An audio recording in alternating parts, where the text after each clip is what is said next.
Mshambuliaji wa Yanga na Taifa Stars Clement Mzize ameshinda tuzo ya bao bora la mwaka 2025 katika hafla ya utoaji tuzo za shirikisho la soka barani Afrika CAF. Clement Mzize ameshinda tuzo hiyo kutokana na bao ambalo alifunga msimu wa mwaka 2024-2025 hatua ya makundi, wakati Young Africans inakipiga dhidi ya TP Mazembe, ambapo Yanga walishinda kwa jumla ya mabao 3-1 kwenye uwanja wa Benjamin William Mkapa jijini Dar es Salaam Januari 4 mwaka 2025.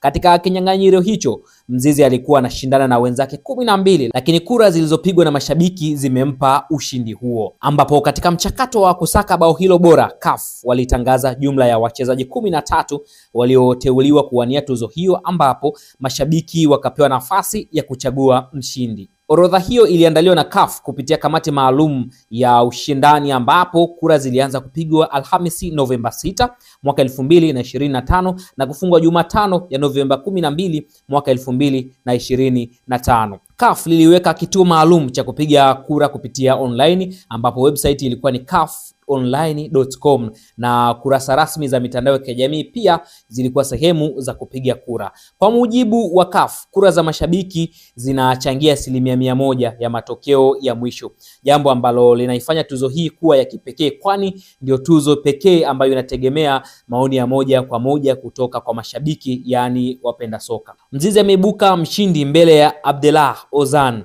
katika mchezo kati ya Morocco dhidi ya Tanzania. Huu ni mchezo AFCON chini ya umri wa miaka 17. Lakini pia kulikuwa kuna washindani wengine ambao ni Anas Roshdi katika mchezo kati ya Misri dhidi ya Afrika Kusini, hiyo pia ni under 17. Lakini alikuwepo pia Ashraf Tapsoba katika mchezo kati ya Burkina Faso dhidi ya Cameroon under 17. Lakini pia kulikuwa kuna mwanadada Badra Banda katika mchezo kati ya Zambia dhidi ya Morocco. Huu ni mchezo wa AFCON 2024. Wengine ni Kelvin Feli katika mchezo kati ya Madagascar dhidi ya Morocco, ilikuwa ni CHAN mwaka 2024. Lakini Gizale Chebak ilikuwa ni Morocco dhidi ya Nigeria wa AFCON 2024. Ibrahim Adel Pyramids dhidi ya ES Tunis club bingwa. Lakini pia yuko Jean Claude Gimurugisha katika mchezo kati ya Al Hilal dhidi ya FC Alger, ilikuwa pia ni ligi ya mabingwa. Lakini pia kuna Ndabaithelwa Ndlondlo mchezo kati ya Afrika Kusini dhidi ya Uganda mwaka 2024,